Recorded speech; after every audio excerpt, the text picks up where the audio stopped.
Silahkan Mbak Ayu, pada sibuk ya.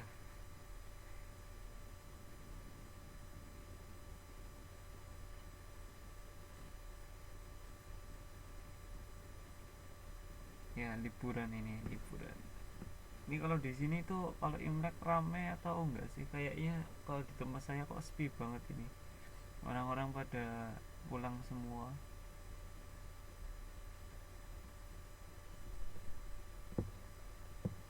Kalau ini suara saya sudah bisa didengar ya.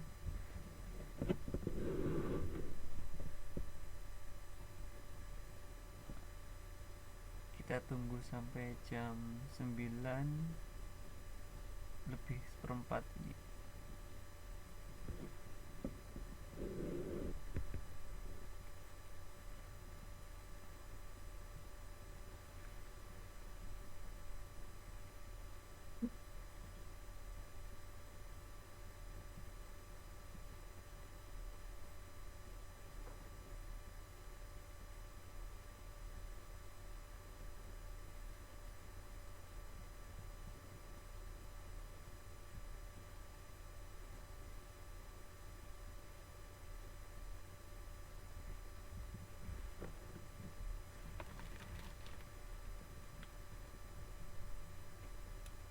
Mbak Erni ya yang sakit.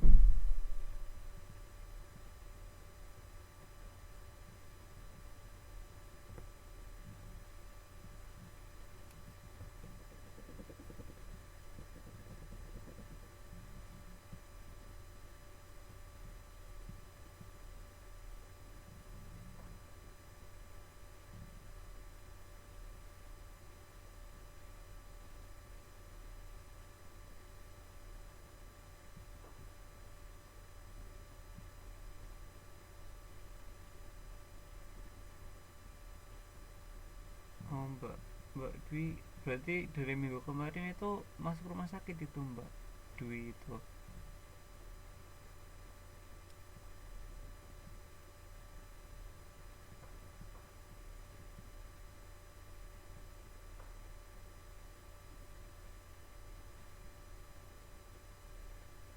Oh kakeknya.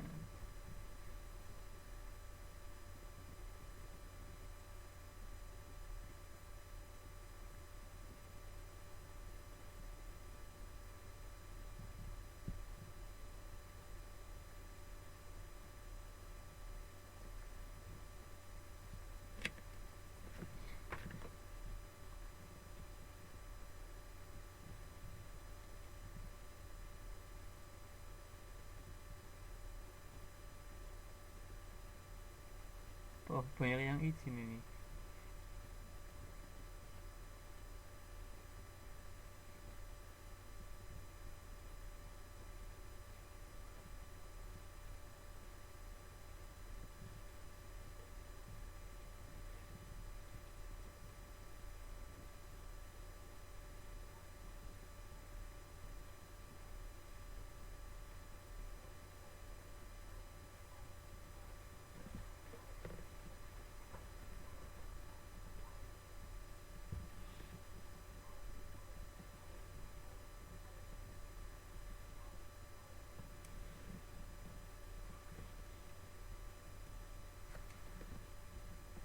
Wah cuma berdua. Privat ini berarti ya.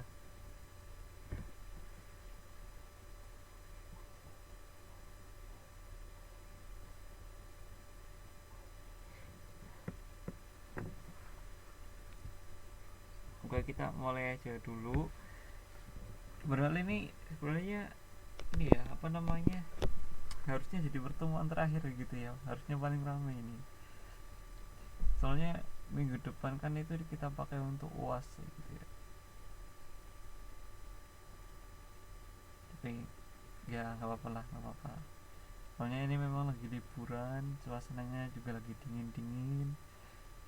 Ini liburan panjang ya. Kalau oh ya pasti YouTube-nya pasti. Ini kalau kalian kan kalau liburan tahun baru kayak gini liburan juga nggak? Kalau yang apa namanya kerja di pabrik-pabrik itu kan ikut libur ya seminggu kayak gitu. Wow, libur juga. Oh, cuma sehari ya. Saya kira itu liburnya lama gitu, 1 minggu kayak gitu ya.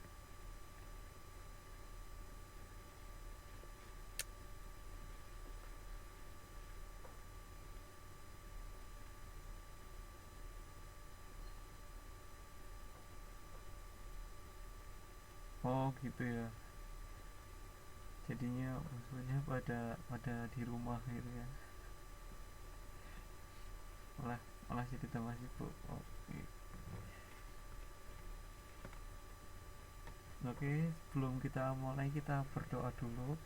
Semoga yang kita diberi semoga kita diberi kemudahan untuk belajar pada malam hari ini. Berdoa, dipersilahkan.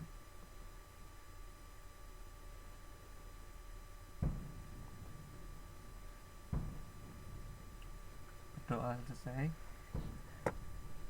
Ini kebetulan saya juga lagi agak flu. Jadi nanti apa namanya kalau suara saya agak kurang jelas sih gitu, harap maklum kayak gitu ya.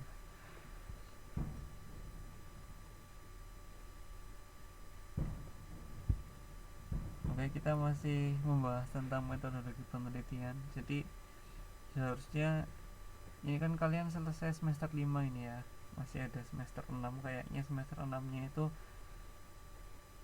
kalau menurut apa namanya perhitungan saya itu kayaknya cuma 1 bulan, 1 bulan sebelum kalian ujian itu ya, itu untuk semester 6 nya, tapi saya nggak tahu ini soalnya ini semester ini selesai menjelang UAN, itu kayak menjelang UAN itu kayaknya cuman 1 bulanan sekitarnya, berarti semester 6 kalian akan jadi cuman 1 bulan itu.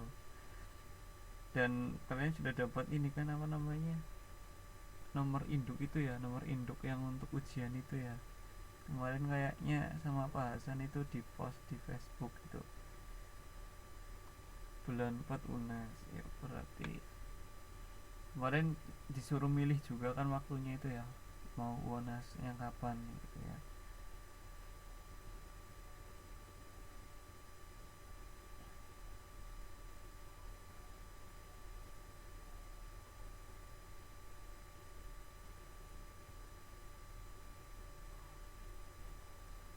24 April sama 1 Mei. Sebenarnya berarti masih ada cukup waktu itu sebenarnya untuk yang semester 6 nya itu. Sebenarnya masih ada 2 bab lagi, 2 bab lagi. Sebenarnya itu masih tetap tentang penelitian sosial, tetapi itu terbagi menjadi 2 bab. Yang pertama adalah melakukan penelitian sosialnya, terus yang kedua itu tentang penyajian datanya atau bagaimana kita menulisnya. Nah, tapi itu harusnya masuk ke semester 6 itu. Oh, ini sudah ada nambah lagi 1 orang ini, Mbak Waryanti ini.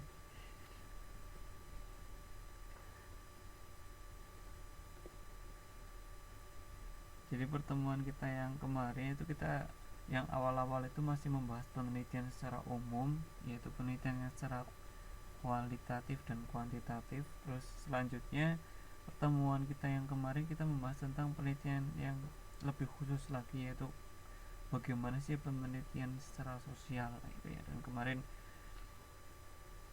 kita membahas tentang ciri-ciri dan karakteristiknya penelitian itu seperti apa. Nanti bahas-bahas soal UAS ya. Oh iya, oke oke. Jadi nanti yang bab-bab selanjutnya itu nanti kita bahas secara cepat, dan selanjutnya kita bahas soal-soal UAS UNASnya, biar kita masih biar kita mengingat lagi materi-materi yang kemarin-kemarin. Memang belajar untuk UNAS paling cepat itu memang mengerjakan soal itu ya. Kalau misalkan kita baca satu persatu itu kalian harus rajin membaca, itu harus rajin membaca, dan sepertinya membutuhkan waktu yang lama gitu ya.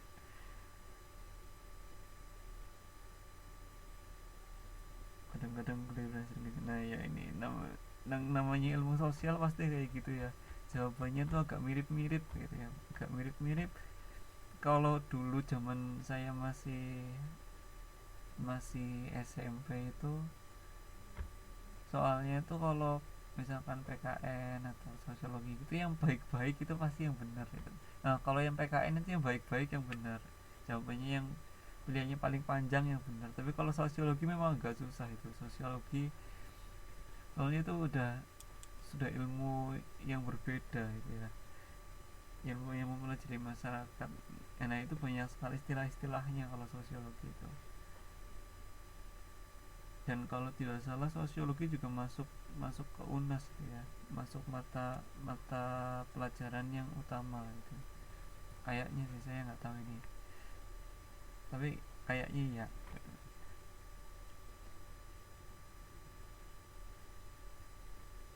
Oh masuk ya. Nah ini karena sosiologi itu istilahnya banyak sekali ini, jadi kalau misalkan semester depannya itu harusnya yang belum itu yang melakukan penelitian sosial sama penyajian datanya itu harus dibahas cepat. Setelah itu memang membahas apa namanya soal-soal unasnya yang dulu-dulu gitu. Oke, kita kembali lagi ke materi kita. Jadi kemarin kita sudah membahas tentang bagaimana ciri-ciri dan karakteristiknya penelitian. Yang kemarin itu ciri-cirinya itu harus sistematis, harus objektif, tidak boleh subjektif, terus datanya harus jelas dan sebagainya. Karakteristiknya itu ada tujuannya. Nah di sini kita setelah itu membahas tentang jenis-jenis penelitian, dan itu ada banyak sekali pengkategoriannya.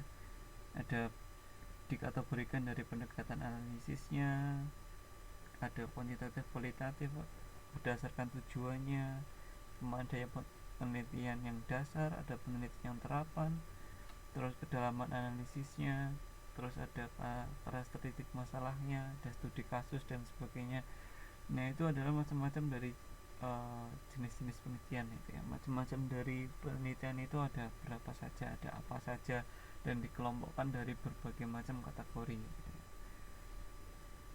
Terus selanjutnya rancangan penelitian sosial. Rancangannya ini sebenarnya itu hampir sama seperti yang kita bahas di dua pertemuan yang lalu tentang penelitian kualitatif dan kuantitatif, itu tahap-tahapannya seperti apa, tapi di sini lebih diperjelas lagi gitu ya, lebih, dan ini sudah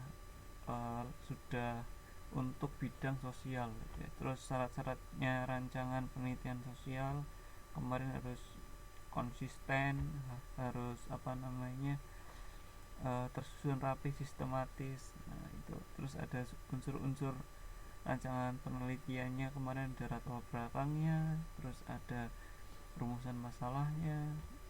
Nah itu adalah sebenarnya unsur-unsur rancangan penelitian ini adalah untuk di penelitian sosialnya. Rancangan itu sebenarnya proposalnya itu ya.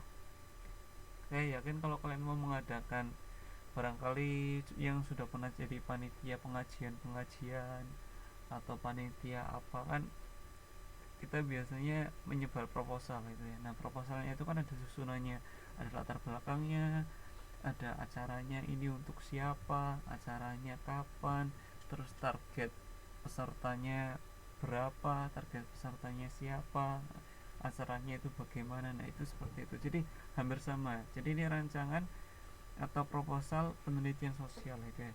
Jadi di situ ada rumusan, ada latar belakang masalahnya, ada rumusan masalahnya, ada tujuannya dan sebagainya. Nah ini kalau misalkan kalian sudah sering jadi panitia pasti sudah terbiasa dengan uh, terbiasa dengan struktur yang seperti ini gitu ya. Dan di bahasa Indonesia itu kalian diajari tentang laporan ilmiah kayak gini nggak di bahasa Indonesia, Mbak Santi? Barangkali masih ingat kalau di bahasa Indonesia, atau Mbak Ayu ini kayak ini apa namanya, kalian mempelajari tentang laporan ilmiah nggak di bahasa Indonesia, karya tulis gitu, karya tulis atau penulisan ilmiah? Oh tidak ya. Kalau dulu saya SMA harusnya ada ya. Silahkan Mbak Munia, mungkin di sini lebih, kalau di lebih ke praktikal gitu ya mungkin ya. Malah ini justru di sosiologi kita kan, oh mungkin juga. Oh berarti ini yang mempelajari tentang penelitian hanya di sosiologi ini berarti ya. Iya iya iya iya ya. Wah ini sebenarnya pelajaran yang agak susah, jadinya harusnya ada backupnya di belakang, misalkan di bahasa Indonesia gitu ya, biar kalau misalkan kita melakukan penelitian itu pola pikirnya itu sudah tertata. Misalkan yang pertama itu kita menentukan latar belakangnya dulu, terus setelah itu kita merumuskan masalahnya, kita rumuskan tujuannya.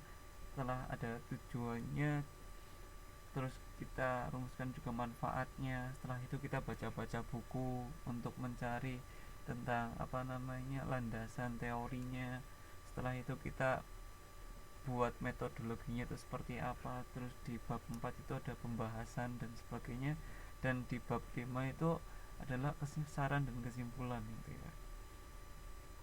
Kalau di bahasa Indonesia kita itu diajari tentang proposal juga nggak, proposal kegiatan atau proposal apa?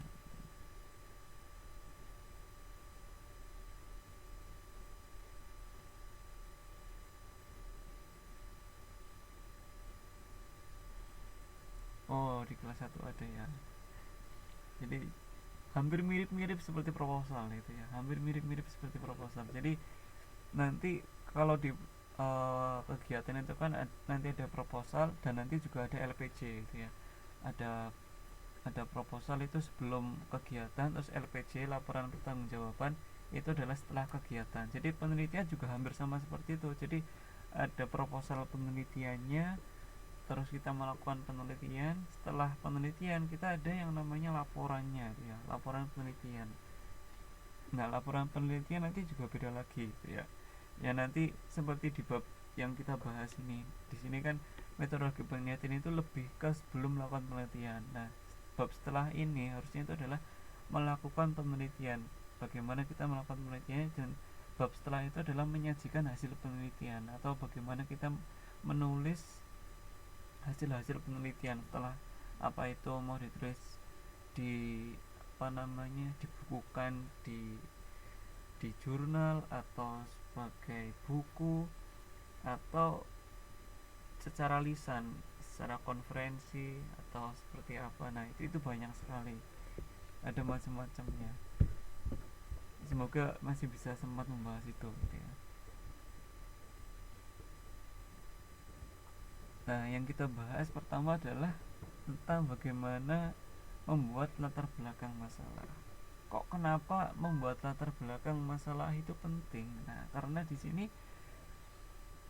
apa namanya, sebelum kita melakukan penelitian kita harus menentukan dulu apa sih yang mau kita teliti ya. Nah setelah misalkan yang kemarin sering kita bahas itu ya, apakah banyaknya PR mempengaruhi prestasi siswa gitu ya, biar contohnya berhubungan dengan yang kemarin-kemarin. Nah kita harus menentukan dulu kenapa kok banyaknya PR itu ya, kok kenapa kita memilih banyaknya PR. Nah di situ kita harus menceritakan, misalkan prestasi siswa adalah sesuatu hal yang sangat penting bagi kehidupan siswa di masa yang akan datang. Nah, kita harus menceritakan dari masalah yang lebih luas dulu itu, baru yang ke spesifik. Untuk meningkatkan prestasi siswa, kita harus menggunakan cara-cara tertentu. Dari misalkan dari buku ini, dari pendapatnya ini, untuk meningkatkan prestasi siswa adalah dengan ini. Nah, nanti setelah itu dibuat lebih mengkerucut. Jadi latar belakang itu kenapa kok kita memilih masalah itu gitu ya. Yang tadi contohnya adalah PR, banyaknya PR kepada prestasi siswa. Kenapa kok kita memilih banyaknya PR gitu? Kenapa kok nggak jam belajar, atau kenapa kok nggak banyaknya pertemuan, atau kenapa kok nggak banyaknya guru, atau kenapa kok nggak metode belajarnya, atau seperti apa, kenapa kita milih banyaknya PR. Nah, itu harus dijelaskan kenapa kita milih banyaknya PR gitu ya. Nah, di sini setelah kita menentukan masalah-masalahnya atau apa yang mau kita pelajari. Nah, ini di sini ada contohnya nih. Contohnya bagaimana kita menentukan masalah yang mau kita teliti itu biasanya berhubungan dengan minat pribadi kita gitu. Kenapa kok banyaknya PR ya?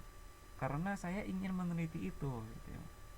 Nah, itu salah satu contohnya dari minat pribadi. Terus ada sumbernya lagi dari kepentingan pemerintah, perusahaan, atau kepentingan umum. Kenapa saya meneliti tentang banyaknya PR? Karena saya disuruh guru saya, atau karena saya disuruh oleh perusahaan saya, atau karena perusahaan saya membutuhkan data untuk itu, atau misalkan kepala sekolah saya membutuhkan data penelitian itu, dan sebagainya. Terus juga ada nilai dan ideologi bersama. Ini adalah maksudnya banyak peneliti-peneliti yang lain yang ingin meneliti masalah itu gitu ya. Misalkan kita di KPC kelas C, di KPC angkatan 2 gitu ya. Nah, di situ teman-teman satu kelas itu pengen meneliti banyaknya PR gitu ya.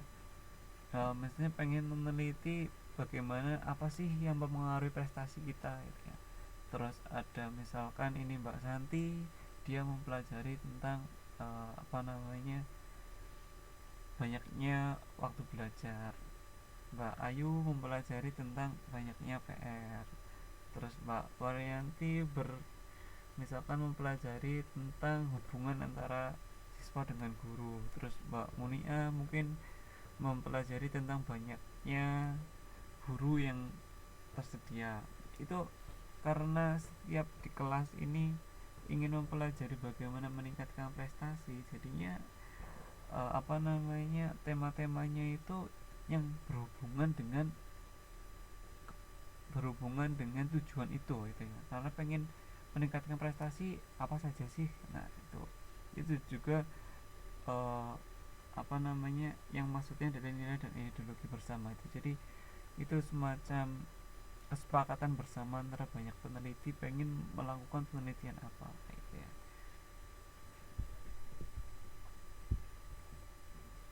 Terus selanjutnya peneliti juga harus memiliki kepekaan sosial. Maksudnya di sini kalau misalkan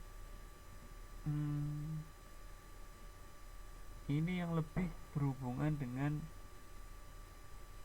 kegiatan-kegiatan atau peristiwa-peristiwa yang itu menyangkut banyak segi kehidupan di masyarakat, atau yang biasanya itu masalahnya itu masalah yang sensitif gitu ya. Misalkan HAM gitu ya. Misalkan HAM, kita meneliti tentang misalkan yang dulu pernah kita bahas itu hukum kebiri gitu ya. Hukum kebiri bagi para pelaku kejahatan seksual kepada anak-anak gitu ya, kepada orang yang di bawah umur ya. Nah, ini ada yang melakukan penelitian di situ gitu. Dan ternyata hasilnya itu misalkan baik gitu ya. Nah, kalau misalkan hasilnya itu baik atau memuaskan untuk melakukan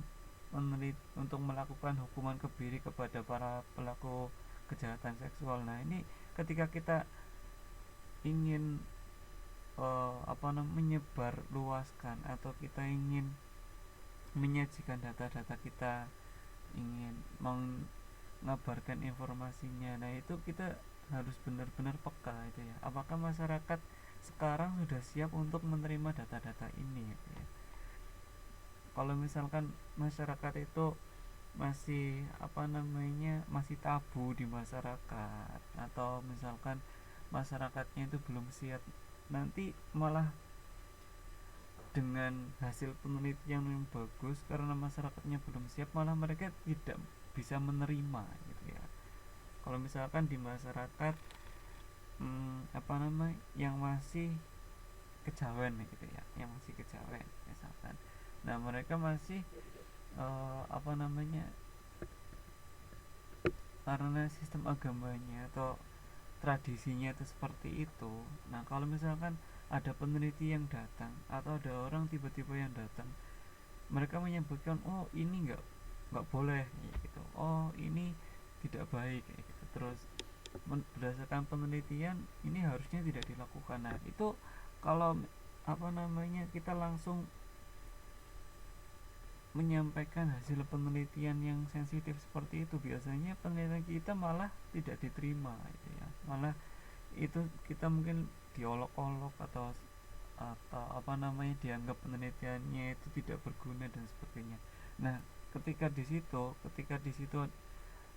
hasil penelitiannya atau bidang penelitiannya itu memang menyangkut hal-hal yang sensitif, nah itu kita harus bisa mengedukasi masyarakat gitu ya untuk bisa menerima penelitian ini. Nah itu jadi tidak langsung apa adanya penelitian diserahkan ke masyarakat atau disebarluaskan di masyarakat, tidak bisa seperti itu. Terus selanjutnya adalah kebijakan politik. Nah ini yang paling berpengaruh gitu ya, seperti misalkan kalau setiap tahunnya itu ada berjuta-juta, beribu-ribu itu para siswa kita, para mahasiswa, para siswa-siswa kita membuat penelitian gitu ya. Nah di penelitian itu tuh banyak sekali, apalagi kalau misalkan kita pengen lulus dari universitas itu kita kan harus membuat penelitian gitu ya. Nah hasil-hasil penelitian itu banyak sekali yang harusnya bermanfaat, tetapi kenapa oleh pemerintah itu tidak diterapkan itu, karena di situ ada birokrasi gitu ya, ada pemerintah ada kebijakan politik di situ.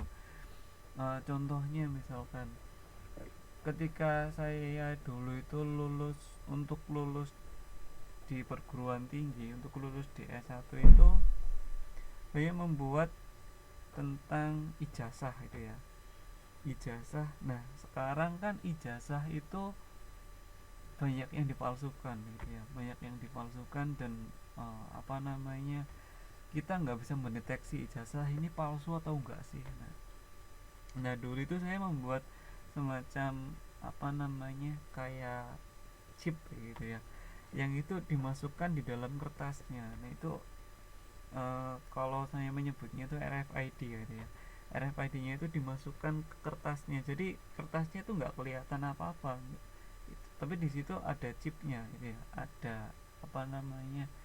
ada semacam kayak alat elektronik di situ, yang di situ ada data-datanya yang bisa diisi data-datanya secara valid gitu ya. Nah itu kalau misalkan kita tempelkan ke alatnya, nah itu akan bisa dicek di situ ini ijazahnya itu asli atau palsu gitu ya.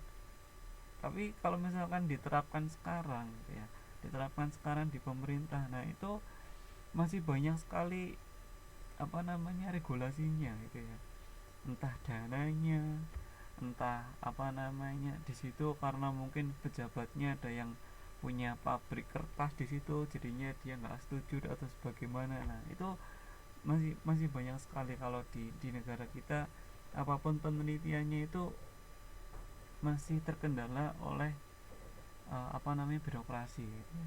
Terus yang rame di berita sekarang kan tentang rompi kanker itu ya, rompi kanker. Nah saya sebenarnya nggak terlalu mengikuti itu, tapi di berita itu pernah sempat heboh itu yang menemukan rompi kanker itu nggak boleh produknya diperbanyak gitu ya, atau digunakan karena masih belum diteliti itu bagus atau enggaknya, terus bisa uh, pengaruhnya itu seperti apa. Nah ini rompinya itu masih masih terkendala itu ya, karena pemerintahnya belum setuju. Nah, terus di sini selanjutnya latar belakang permasalahan juga nantinya akan digunakan untuk menjelaskan kok kenapa kita menganggap suatu hal itu sebagai masalah gitu ya. Karena yang tadi misalkan uh, apa namanya banyaknya PR gitu ya, banyaknya PR terhadap prestasi siswa itu. Kok kenapa banyaknya PR itu ya. Nah, kita harus menjelaskan itu. Kenapa kita membuat banyaknya PR ini sebagai masalah. Bukannya banyaknya PR ini tidak ada hubungannya dengan prestasi. Nah, kita kita harus bisa menjelaskan bagaimana banyaknya PR ini memang berpengaruh kepada prestasi gitu ya. Terus selanjutnya adalah penguraian permasalahannya ini itu dimulai dari latar belakang tadi sudah saya sampaikan sebenarnya. Yang latar belakang bersifat umum dulu, baru permasalahan ke yang lebih spesifik gitu ya. Jadi yang tadi misalkan uh, kualitas suatu bangsa dipengaruhi oleh kualitas para pelajarnya misalkan. Nah, terus setelah itu ada kalimat selanjutnya itu tentang untuk meningkatkan suatu kualitas pelajar, salah satu indikatornya adalah tentang misalkan nilai siswa, atau misalkan di situ lulusan sekolahnya dia sukses atau enggaknya. Nah, untuk meningkatkan prestasi siswa salah satu caranya adalah dengan ini. Nah, jadi itu dari sesuatu yang luas dulu baru yang ke spesifik gitu ya. Latar belakang itu seperti itu. Nah, terus bagaimana rumusan masalah itu? Nah, rumusan masalah ini harus punya ciri-ciri sebagai berikut ini. Yang pertama adalah rumusan masalah harus menanyakan mengenai hubungan antara dua variabel atau lebih. Maksudnya di situ kan ada misalkan tadi hubungan antara banyaknya PR dengan prestasi siswa. Banyaknya PR ini kan variabel. Terus banyak prestasi siswa juga variabel. Jadi hubungannya itu apa sih? Terus dinyatakan secara jelas dalam bentuk kalimat tanya. Misalkan contohnya masalah kan apakah banyaknya PR berpengaruh terhadap prestasi siswa. Nah, itu ada tanda-tandanya. Terus bagaimana akibatnya, atau bagaimana cara meningkatkan prestasi siswa dengan menggunakan PR itu. Atau kita bisa, kalau misalkan rumusan masalah itu harus dengan kalimat tanya gitu ya. Terus harus dapat diuji dan data digunakan untuk menjawabnya juga harus dapat diperoleh. Nah, kalau misalkan yang tidak dapat diperoleh, misalkan pengaruh yang tidak dapat diperoleh, misalkan pengaruh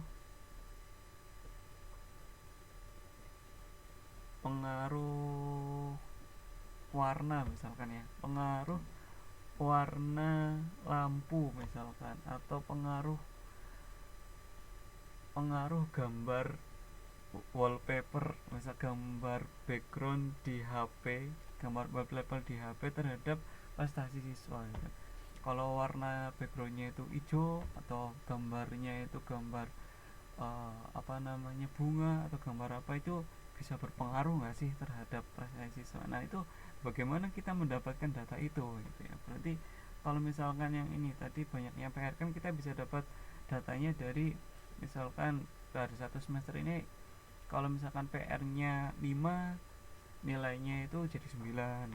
Kalau PR-nya 4, nilainya itu jadi 8 misalkan. Atau ada lagi kalau PR-nya 3 malah nilainya jadi 100 ya. Nah itu kan apa namanya, ada data, ada data-datanya yang bisa kita peroleh gitu ya. Kalau misalkan apa namanya, kita mau melakukan penelitian misalkan apakah manusia bisa hidup di planet Mars gitu ya, atau bagaimana kalau misalkan manusia hidup di Mars itu nanti kehidupan masyarakatnya itu seperti apa. Nah kita kan belum bisa mendapatkan data itu gitu ya. Nah itu kita harus menghindari membuat permasalahan yang kita belum bisa atau belum tahu caranya mendapatkan datanya gitu. Terus tidak boleh berisi pertanyaan tentang mengenai moral dan etika. Jadi moral dan etika atau hal-hal yang sensitif gitu ya, di masyarakat itu memang jangan sampai kita mempertanyakan tentang itu gitu. Misalkan apakah ngaben berguna di masyarakat Bali gitu kan. Nah kalau ngaben itu kan kalau di Bali itu memang sesuatu yang sakral itu ya, sesuatu yang penting gitu. Jangan sampai kita menanyakan itu sebagai rumusan masalah itu ya. Nah kita nanti bisa dituntut oleh masyarakat Bali ini. Jelas-jelas ngaben itu misalkan adalah upacara sakralnya bagi masyarakat Bali gitu ya, bagi masyarakat yang agama Hindu di Bali. Nah kalau misalkan kita mempertanyakan itu berarti kan kita tidak menghormati mereka gitu ya. Nah itu kita harus menghindari hal-hal yang seperti itu gitu ya.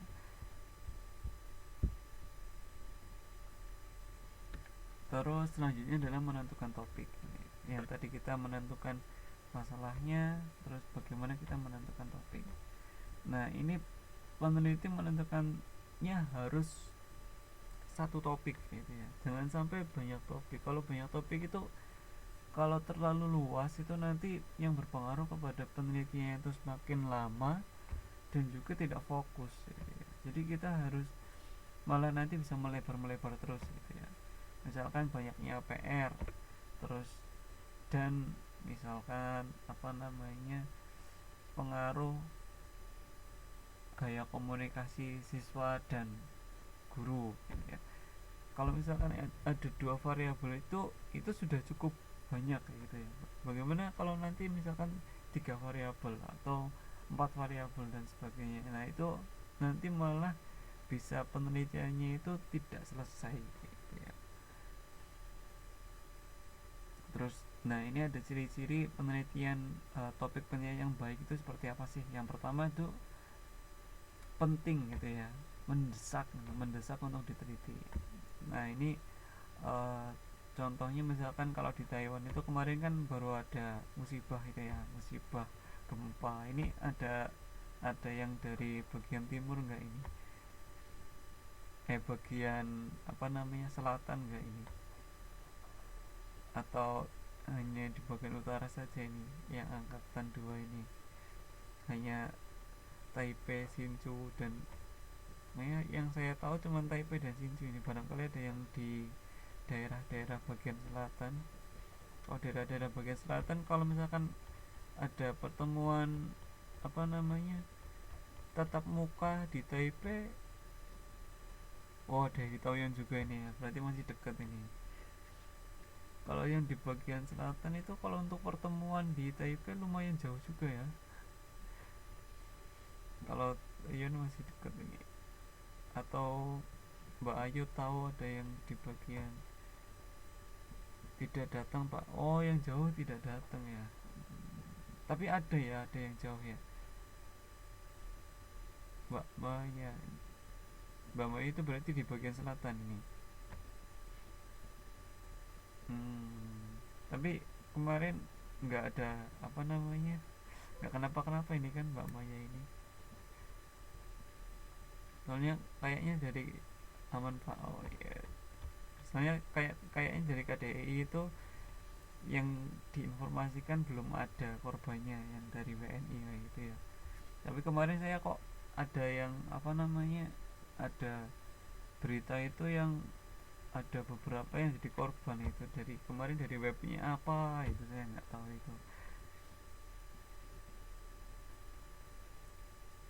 Oke, kita lanjut lagi ke pokok pembahasan kita. Jadi yang penting itu tadi misalkan topiknya itu penting untuk diteliti. Misalkan ini, misalkan tentang gempa yang kemarin gitu ya.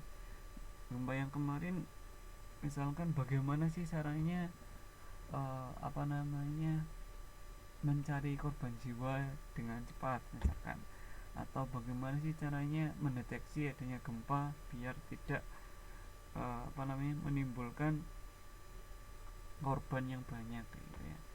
Nah, ini ada salah satu profesor saya di sini itu dulu pernah meneliti tentang apa namanya, kayak semacam, itu bukan hanya gempa ya, itu saya lupa itu, tapi kalau misalkan ada gempa itu, sebelum ada gempa itu biasanya ada gelombang tertentu itu ya, gelombang tertentu yang biasanya itu misalkan burung-burung pada berterbangan. Nah itu kan sebelum ada bencana itu biasanya hewan-hewan merasakan gitu ya. Kalau misalkan ada gunung meletus juga hewan-hewan di gunung pada turun. Nah kalau misalkan mau ada tsunami itu misalkan apa namanya, burung-burung dari laut banyak yang ke darat, terus apa namanya, air lautnya itu surut dan sebagainya. Nah ini kalau ada gempa itu juga ada gelombang tertentunya gitu ya.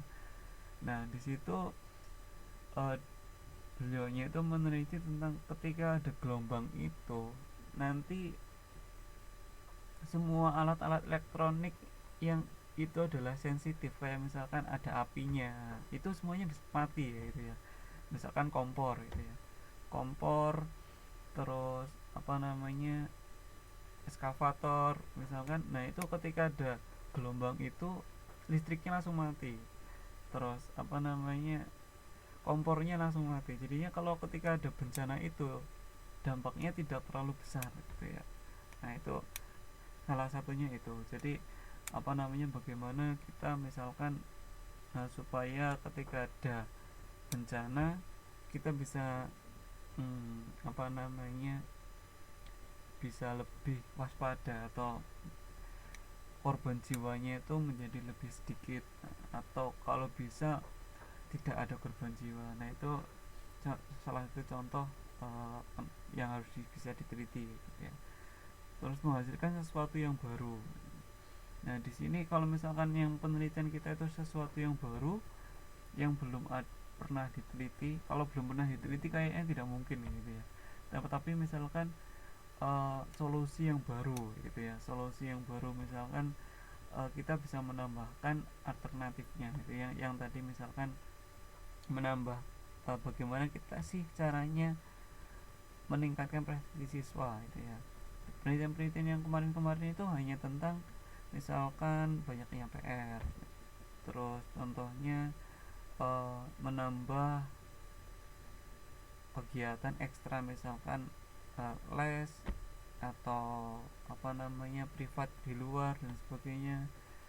Terus setelah itu pergantian tentang misalkan sistem pembelajarannya. Nah ini kalau misalkan kalian pengen menawarkan sistem pembelajaran yang baru gitu ya. Misalkan yang dulu kan yang hanya guru yang mengajar di kelas gitu ya. Nah misalkan ada yang apa namanya, punya metode baru, bagaimana kalau misalkan siswanya yang gantian mengajar gitu ya. Terus ada yang lebih ke bagaimana kalau misalkan kita lebih ke membentuk kelompok-kelompok, atau bagaimana kita misalkan belajar di luar, atau misalkan bagaimana kalau misalkan nggak usah ada rapot gitu ya, bagaimana misalkan nggak usah ada kenaikan kelas gitu. Bagaimana kalau misalkan apa namanya, tidak usah ada guru misalkan gitu ya. Jadi apa namanya, sesuatu yang baru-baru seperti ini itu apa namanya, bisa untuk diteliti gitu ya. Nanti kan misalkan misalkan nggak perlu ada guru gitu ya, yang mengajar nanti siswa yang bergantian di kelas gitu ya. Nah ini misalkan kalian meneliti tentang ini kan tentang masalah sosial juga gitu ya. Nanti hasilnya itu seperti apa, oh ternyata hasilnya baik. Kalau baik ya berarti bisa sebagai salah satu alternatif kayak gitu ya, sebagai salah satu pemecahan masalah. Oh ternyata apa namanya, kalau tidak ada guru itu lebih baik. Terus bagaimana kalau misalkan dikombinasikan, nah, itu jadi banyak sekali sesuatu yang diteliti dan di situ bisa menghasilkan sesuatu yang baru gitu ya. Walaupun nggak baru secara secara apa namanya, yang tadinya nggak ada jadi ada, tetapi lebih ke memperbaiki memperbaiki dan menyempurnakan sesuatu yang ada gitu ya. Terus yang ketiga itu sumbangan bagi pengembangan ilmu gitu ya, yang bagaimana ilmu itu bisa bermanfaat bagi masyarakat gitu ya. Misalkan apa namanya, bagaimana sih caranya meningkatkan hasil pertanian gitu ya.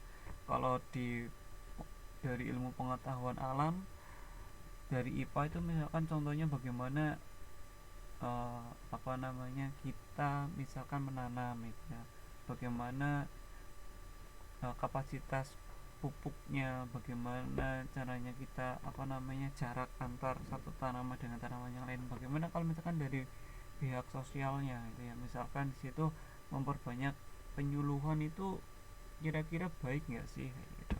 Terus bagaimana misalkan membuat koperasi itu kira-kira, misalkan ketika hasil pertanian tidak baik tetapi keuntungannya itu bisa tetap semakin tinggi gitu ya.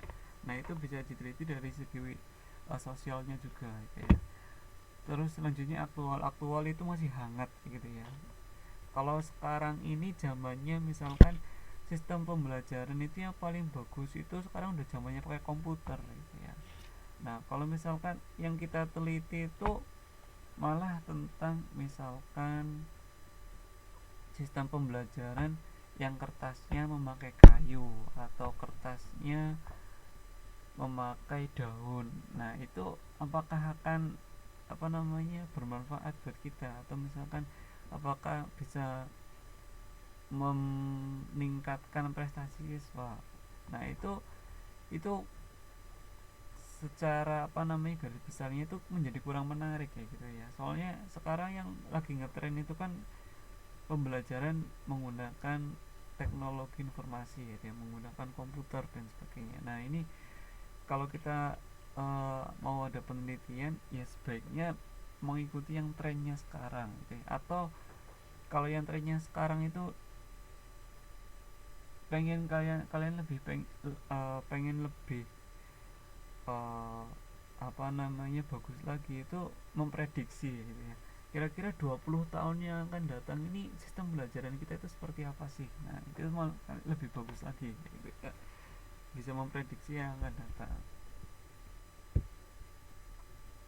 Nah hal-hal yang perlu dipertimbangkan ini apa saja sih. Yang pertama itu adalah minat dari penelitinya. Kalau misalkan ya saya sukanya pengen meneliti tentang banyaknya PR ya, terus saya sukanya lebih ke hubungan murid dengan guru, saya sukanya lebih ke jumlah tatap muka antara siswa dan guru dan sebagainya. Nah ini minat peneliti itu sangat berpengaruh gitu ya. Terus kesediaan sumber referensi, maksudnya ini adalah buku-buku atau apa namanya, penelitian-penelitian yang sebelumnya itu sudah banyak atau belum sih. Terus kesediaan sumber dayanya, di sini ada uangnya, ada orangnya. Nah kalau saya apa namanya, nggak punya uang gitu ya, atau uangnya terbatas, jadinya penelitiannya juga nggak usah yang terlalu susah-susah gitu ya. Kalau misalkan uangnya terbatas, kalian ingin meneliti tentang bagaimana sih kalau misalkan manusia hidup di planet Mars itu, nanti kehidupan masyarakatnya itu akan jadi seperti apa sih. Nah itu kan terlalu mahal gitu ya, kalau misalkan apa namanya, itu diteliti gitu ya. Kalau sumber dayanya kita itu nggak mencukupi untuk itu. Misalkan di sini juga kita hanya punya dana terbatas, penelitiannya itu misalkan di daerah Kosyung gitu ya. Di daerah Kosyung itu kita untuk kesana saja itu sudah habis berapa gitu kan, untuk transportasi aja sudah habis banyak. Nah itu kita kenapa harus di Kaohsiung, mending yang di sekitar kita saja misalkan, karena dananya kita terbatas. Terus kemampuan peneliti, nah kalau misalkan kita bisanya hanya meneliti tentang yang sederhana-sederhana, ya kita hanya teliti yang sederhana-sederhana saja gitu ya. Tidak harus yang apa namanya, karena sesuatu yang bermanfaat itu bukan, tidak harus sesuatu yang itu teknologinya itu bagus dan apa namanya penelitiannya itu memakan dana yang banyak. Tidak seperti itu gitu ya, tidak pasti seperti itu. Sesuatu yang sederhana pun kadang bisa bermanfaat gitu ya. Banyak sekali itu yang sederhana tapi bermanfaat gitu ya.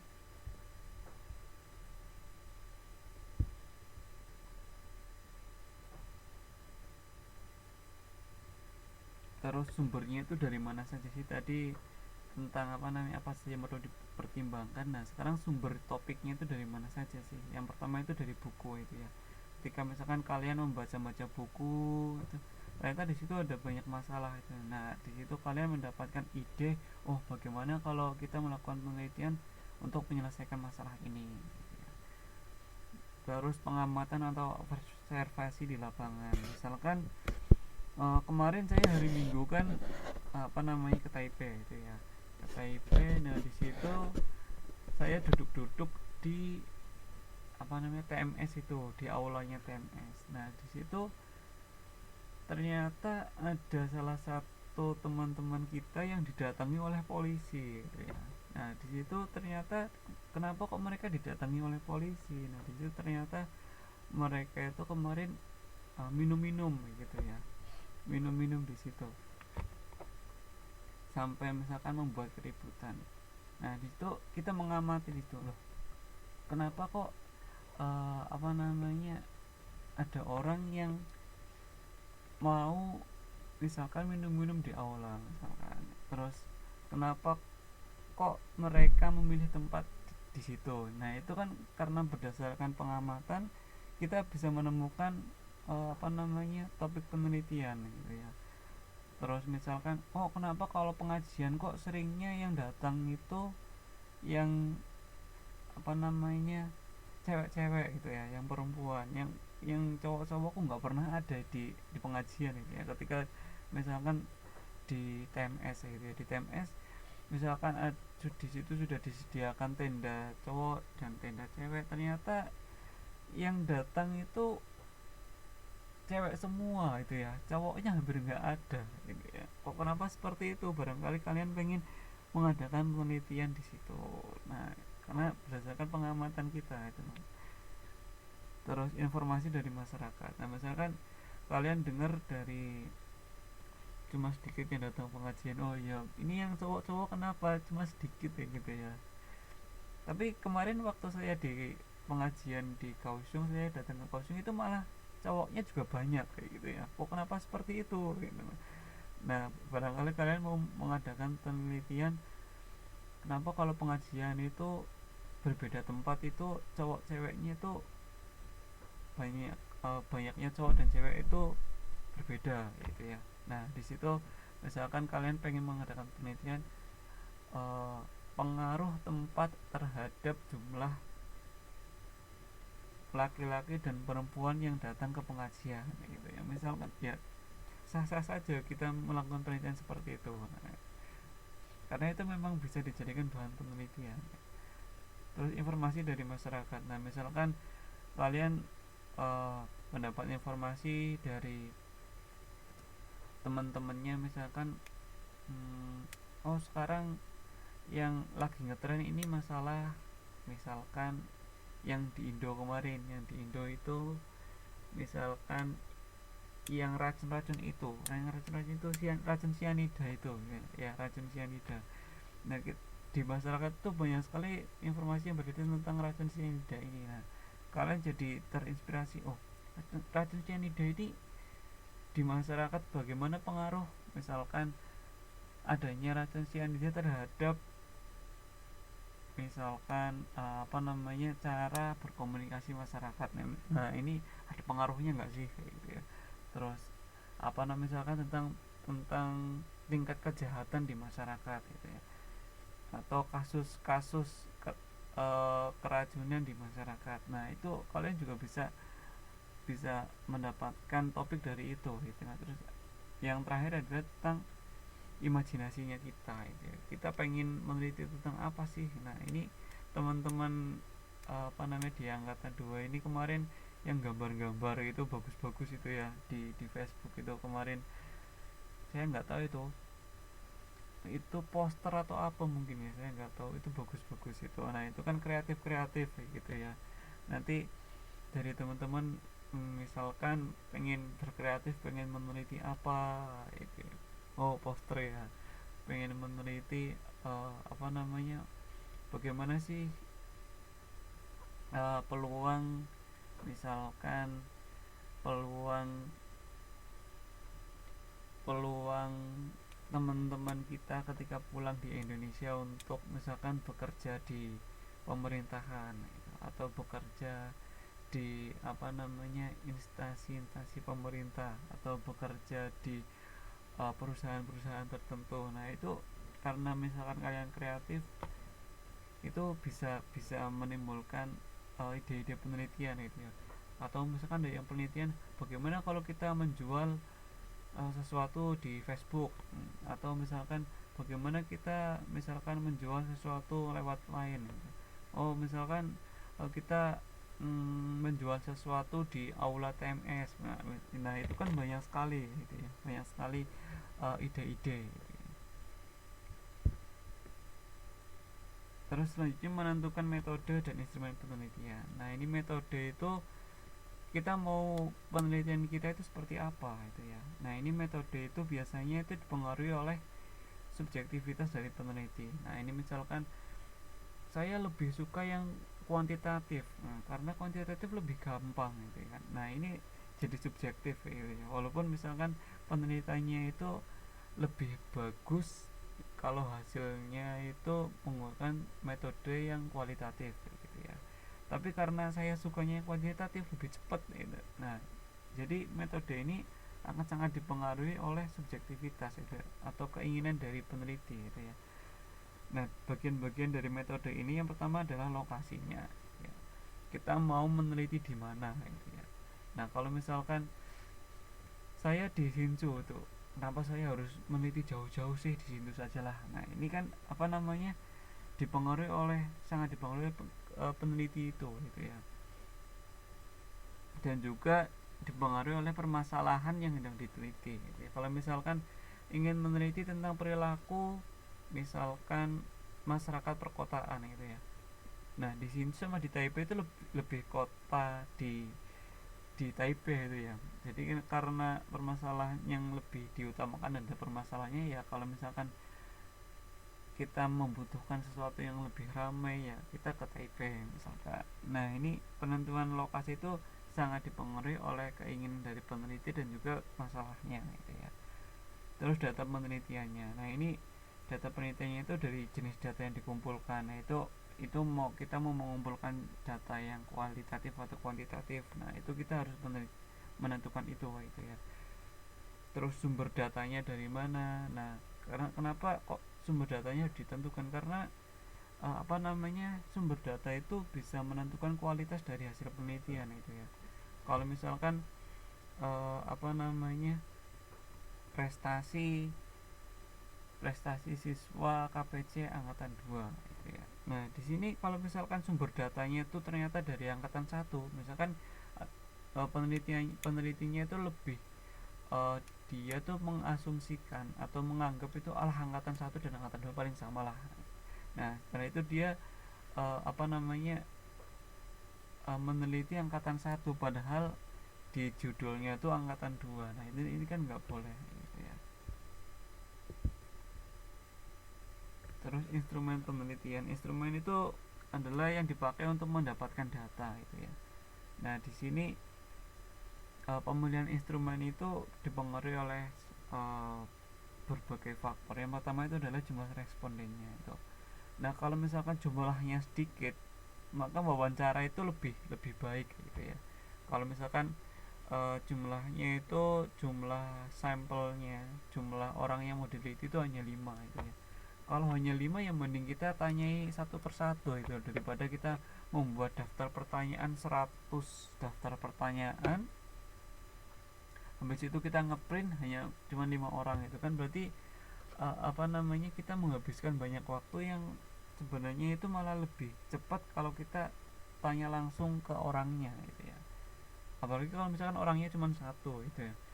Kalau cuma satu ya ngapain kita apa namanya, buat diketik segala macam ya, kita langsung tanya saja ke orangnya gitu ya.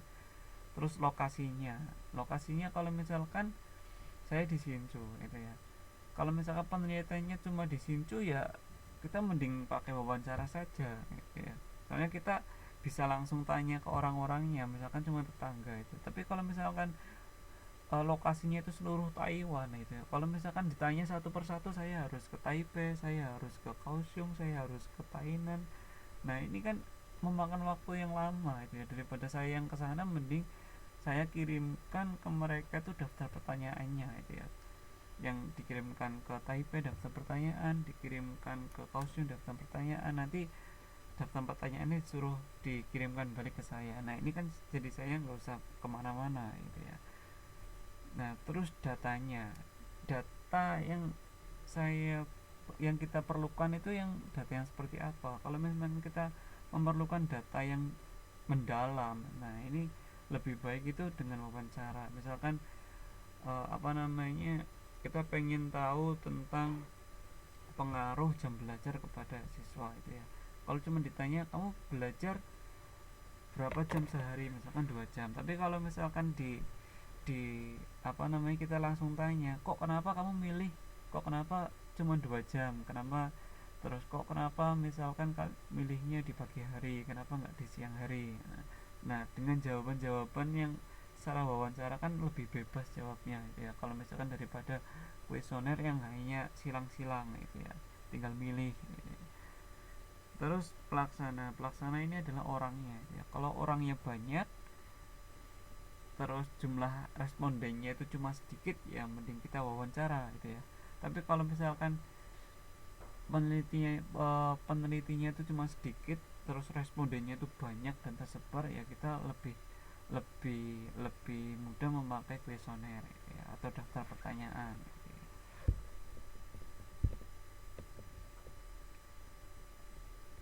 Terus bagaimana kita mengumpulkan datanya? Nah, kalau mengumpulkan datanya itu ada macam-macam tadi. Ada salah satu contohnya itu tentang wawancara dan kuesioner. Nah, ini itu salah satu caranya. Nanti juga ada tes. Nah, tes itu misalkan mungkin ketika kalian datang ke sini kalian dites dulu itu ya. Tes misalkan buta warna atau enggak itu. Terus apa namanya? Di situ kepribadiannya juga dites, terus misalkan kecakapannya juga dites, terus kecerdasannya juga dites dan segala macamnya, terus keterampilannya juga dites. Nah, terus perangkat observasi, terus ada skala-skalanya. Skala-skala itu misalkan nilai kayak gitu ya. Terus penggunaan dokumentasi, misalkan kalau meneliti tentang kualitatif, dengan foto-fotonya apa sih yang misalkan masyarakat di pedalaman Kalimantan apa sih yang mereka lakukan ketika mereka melakukan upacara. Nah itu di foto-foto. Dari hasil foto-fotonya kita bisa mendapatkan data-data tentang, oh ternyata yang mereka lakukan adalah ini, setelah ini proses-prosesnya kita jadi tahu gitu ya. Terus bagaimana menganalisis datanya. Nah ini bagaimana kita sudah dapat data itu, kita mengolah datanya itu supaya itu bisa menyelesaikan masalah itu ya. Misalkan tadi tentang banyaknya PR itu kita dapat data yaitu nilai-nilainya gitu ya. Nah bagaimana kita mengolah data itu supaya supaya apa namanya, kita tahu banyaknya PR ini benar-benar berpengaruh atau enggak terhadap prestasi siswa itu kan. Nah di sini misalkan dihitung rata-ratanya, atau data yang kemarin itu data yang paling banyak muncul atau data tengahnya dan segala macamnya itu ya, ada modus mediannya itu. Di matematika kalian sudah mempelajari itu gitu ya. Terus jadwal penelitian itu yang misalkan kita mau nulis kapan, terus mau melakukan penelitian itu kapan, terus kita mau melakukan wawancara itu kapan, terus kita nulis hasil penelitiannya itu kapan dan sebagainya. Nah itu juga harus ada jadwalnya gitu ya. Kalau nggak ada jadwalnya nanti kita bisa molor-molor gitu ya. Terus menentukan subjek penelitiannya. Subjek penelitian ini adalah sampelnya itu ya, sampelnya atau orang yang diteliti. Nah kalau misalkan kalian ingin meneliti apa namanya, prestasi KPC angkatan 2, berarti orangnya siapa ya? Berarti siswa-siswa yang di KPC angkatan 2, bukan KPC angkatan 1, bukan KPC angkatan 3. Nah itu, jadi bagaimana kita menentukan subjeknya? Yang pertama itu, subjek itu harus benar-benar berhubungan dengan masalah yang kita teliti gitu ya.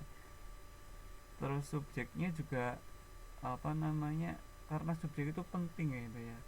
Kalau misalkan yang kita teliti angkatan 2 ya jangan sampai angkatan 1 gitu ya. Karena angkatan 1 itu tidak menunjukkan atau tidak sebagai anggota dari angkatan 2. Jadinya kalau kita meneliti angkatan 1 nanti hasilnya pasti berbeda dengan kita melakukan penelitian di angkatan 2 ya. Terus metode penelitian juga akan sangat berpengaruh ya terhadap jumlah subjek penelitiannya. Kalau misalkan kualitatif kan tidak tidak usah tidak mementingkan banyaknya subjek itu ya, satu atau dua orang saja itu mungkin sudah cukup ya. Misalkan kita mau meneliti tentang kehidupan sosial dari suku pedalaman di Kalimantan gitu ya. Nah kita hanya meneliti satu orang itu sudah cukup misalkan, atau satu atau dua orang sudah cukup. Apa sih yang dia lakukan, misalkan bangun jam berapa sih, terus bagaimana dia berkomunikasi dengan orang lain. Nah berbeda dengan kalau misalkan penelitian secara kuantitatif itu kan angka itu ya. Kalau misalkan kalian ingin mengukur prestasi siswa KPC angkatan 2 itu ya. Nah, di situ kalau misalkan yang kalian teliti cuma satu orang, nah itu tidak akan menggambarkan prestasi kalian secara keseluruhan itu ya. Bagaimana kalau misalkan yang kalian teliti satu orang itu adalah orang yang biasa-biasa, misalkan rankingnya nggak terlalu tinggi nggak terlalu rendah, nanti kalian menyimpulkan oh ternyata KPC itu angkatan 2 itu prestasinya biasa-biasa saja. Terus kalau misalkan yang apa namanya kalian teliti kok yang terpilih adalah siswa yang paling pintar di kelas gitu ya. Nah kalau setelah kalian teliti kesimpulannya nanti akan menimbulkan oh ternyata siswa KPC ini orangnya pinter-pinter gitu ya. Padahal yang diteliti hanya satu orang gitu. Nah itu kita harus kalau misalkan metodologi penelitiannya ini akan sangat berpengaruh terhadap jumlahnya gitu ya. Kalau kuantitatif ya jumlahnya itu harus bisa memenuhi, harus bisa menggambarkan keseluruhan gitu ya. Nah berapa jumlahnya ini kalau misalkan kuantitatif, oh nggak ada suaranya ya. Nah ini kalau misalkan kuantitatif ini, kalau misalkan siswanya 30, sampelnya itu minimal berapa ya. Nah itu apa namanya bisa kita hitung, itu biasa ada hitung-hitungannya ya. Kalau siswanya itu 100, minimalnya itu sampelnya harus berapa gitu.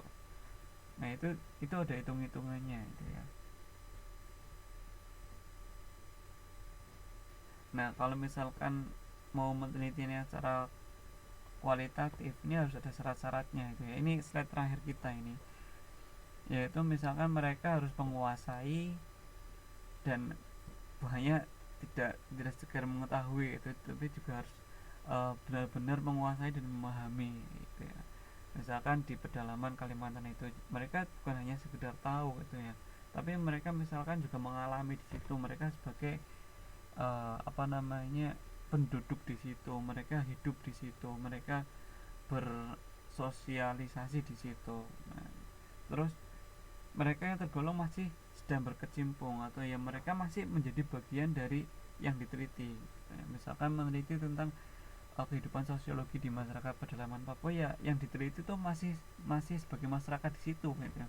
Bukan yang dia yang sudah misalkan berpindah ke kota dan dia punya apa namanya kehidupan yang baru, pekerjaan yang baru. Nah, itu tidak akan menggambarkan kehidupan mereka yang sebelumnya gitu ya. Terus mereka tidak cenderung menyampaikan informasi yang menurut mereka sendiri gitu ya. Maksudnya kalau menurut saya seperti ini, tapi harus mereka yang mencerminkan memang kenyataannya seperti itu gitu ya. Terus mereka yang mempunyai waktu yang memadai untuk diminta informasi itu, kalau misalkan kita sudah punya nih apa sampelnya, oh dia cocok sekali nih dia sebagai anggota di situ, terus dia ikut berkecimpung di situ, terus dia juga orangnya jujur apa adanya, tetapi dia terlalu sibuk kayak gitu ya, dia terlalu sibuk sehingga tidak bisa dimintai keterangan. Nah, ini juga susah juga. Nah, terus mereka yang apa namanya cukup asing atau tidak sering diteliti gitu ya, sehingga mereka kalau ada yang meneliti mereka, mereka lebih semangat. Kalau misalkan mereka lebih sudah terbiasa diteliti tuh, misalkan alah kemarin sudah diteliti, alah sekarang diteliti lagi. Nah, itu mereka lebih cenderung apa namanya berpikir, oh ini paling untuk penelitian, nah jadinya dibuat-buat gitu ya. Nah, itu kita harus menghindari. Kalau misalkan kita mau meneliti secara kualitatif, kita harus menghindari itu gitu ya. Dan mengingatkan untuk pertemuan selanjutnya itu adalah UAS gitu ya.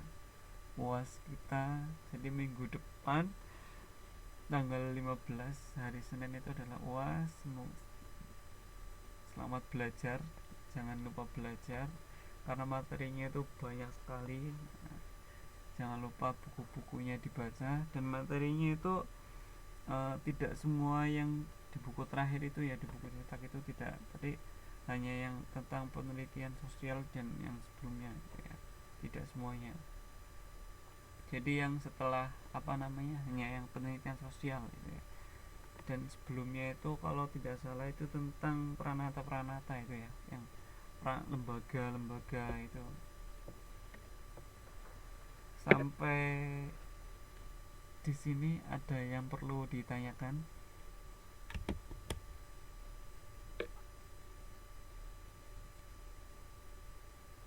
Kalau tidak ada yang ditanyakan, saya mohon maaf. Nah, ini mohon maaf kalau misalkan waktu saya mengajar ini misalkan terlalu cepat atau apa namanya susah dipahami, atau misalkan apa namanya kata-kata saya itu putus-putus misalkan. Nah, atau misalkan tugasnya terlalu susah dan apa namanya ini daftar-daftar yang mengerjakan, yang belum mengerjakan ini belum selesai. Mungkin kalau enggak nanti saya kirimkan ketika mengupload video ya besok mungkin ya. Jadi daftar-daftar siapa yang belum mengerjakan itu, soalnya masih ada beberapa yang belum mengerjakan tugas ini, belum mengerjakan tugas itu, ada yang belum lengkap. Nah, kalau saran saya itu daripada nanti kalian tersibukkan dengan remedi ini dan remedi itu, harus mengerjakan tugas tambahan ini dan tugas tambahan itu, mending mengerjakan tugas-tugas yang sudah ada gitu ya. Soalnya tugas-tugas itu memang sangat mengupgrade atau sangat membantu nilai kalian gitu ya. Walaupun misalkan nilai UTS atau UAS kalian itu misalkan kurang baik, nah dengan nilai tugas-tugasnya itu akan ya pasti bisa dikatakan pasti lulus ya gitu ya. Nah, kalau Mbak Ayu kayaknya sudah lengkap, ini rajin sekali ini Mbak Ayu ini banyak yang rajin ini, tapi kalau di kelas kadang-kadang ada yang nggak hadir juga ini. Nah itu tadi yang tentang tugas-tugasnya jangan lupa. Terus besok apa namanya UAS, dan saya akan berusaha secepat mungkin akan memberikan nilai akhir kalian gitu ya, secepat mungkin. Kalau misalkan nilai-nilainya sudah pada teman-temannya sudah pada kumpul-kumpul semua tugas-tugasnya. Nah ini yang barangkali yang ya ketua kelasnya ini, barangkali teman-teman yang besok ada daftarnya yang belum mengerjakan tugas, kalau misalkan mereka belum tahu tugasnya yang mana sih, itu nanti bisa dibantu gitu ya. Atau yang yang dulu itu pernah membantu apa namanya mengabsen itu ya, nanti biar saya cocokkan data-datanya gitu ya. Oh sudah ada ya, sudah di share di grup tugas, udah ada tugasnya sendiri ya, grup sendiri. Oke itu, dan sekali lagi mohon maaf. Nah ini mohon maaf, kita juga mm, mungkin ada yang belum pernah ketemu sama saya juga, dan semoga besok kalau misalkan kalian ada wisuda atau perpisahan atau apa, mungkin kita bisa ada acara bareng di situ. Nah tapi saya belum tahu, ini belum tahu ada atau enggaknya. Nah kita bisa bisa pernah ketemu gitu ya, bisa tatap wajahnya. Ini sebenarnya Pak Faisal ini yang mana sih, nah itu semoga bisa berjumpa dengan kalian juga. Terima kasih atas kedatangannya dan terima kasih atas kerjasamanya. Oh, oh ada wisata bareng ya, saya malah belum belum kemarin Pak Hasil memang sempat ada bilang seperti itu, tapi nggak tahu eh, apa namanya besoknya seperti apa, saya belum tahu gitu ya. Nah ini terima kasih atas kerjasamanya dengan selama berapa bulan ini ya, selama satu semester ini, 4 bulanan ya, sekitar 4 bulan. Terima kasih dan mohon maaf lagi. Sampai jumpa, semoga bisa bertemu lagi ya. Terima kasih. Wassalamualaikum warahmatullahi wabarakatuh. Wah ini belum berdoa ini. Semoga yang kita pelajari ini bisa bermanfaat buat kita semuanya. Berdoa dipersilahkan.